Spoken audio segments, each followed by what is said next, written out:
В детстве многих из нас пугали тем, что за шалости можно попасть за решетку. Уставшие успокаивать непоседливого ребенка, родители часто грозят ему дядей полицейским, который якобы заберет малыша в тюрьму. На самом деле никто не хочет оказаться за решеткой. Но наказания бывают разные. Большинство правонарушителей довольно скоро возвращаются на свободу. Лишь самые опасные преступники остаются за решеткой десятилетиями.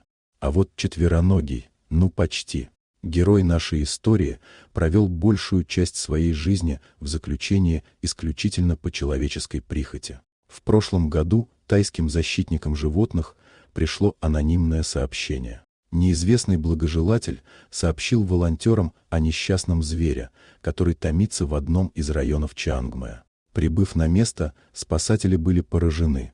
За запыленной решеткой на них смотрел в изнеможении взрослый ассамский макак. Позже выяснилось, что макака звали Мика. Он попал к людям в 1989 году, когда браконьеры убили его мать. До 1992 года Мика был домашним питомцем, но когда он подрос, стал непослушным и непредсказуемым.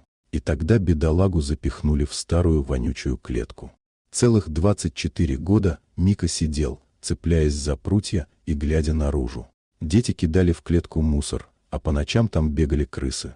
Спасателям пришлось договариваться с владельцем напрямую, так как местные законы не могли помочь в этом случае. К счастью, им удалось выкупить макака у жестокого хозяина. Когда Мика впервые вытаскивали из клетки, волонтеры были поражены его слабостью. Он почти не мог двигаться, привыкший десятилетиями сидеть, сжавшись в комок. Основатель общества защиты животных Чангмэя отметил, что за 16 лет работы не встречал более ужасного случая. Четверть века несчастный макак провел в грязной клетке, лишенной нормальной жизни. Попав к спасателям, Мика постепенно начал приходить в себя. Он с удовольствием плескался в воде, едал с хорошим аппетитом, но ходить и стоять на ногах мог не сразу. Годы заточения сделали его слабым и истощенным. Представители его вида обычно живут около 35 лет. Волонтеры надеются, что Мика еще успеет почувствовать радость нормальной жизни. Страшно представить, что без помощи людей макак так бы и умер за решеткой, проведя все свои годы в одной старой клетке.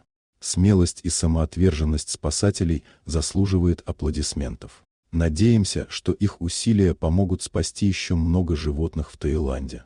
Вот такая удивительная история. Дорогие друзья, напишите в комментариях, откуда вы смотрите это видео. А если вам понравилась история, то поставьте лайк, а также подписывайтесь на канал, впереди еще много интересного.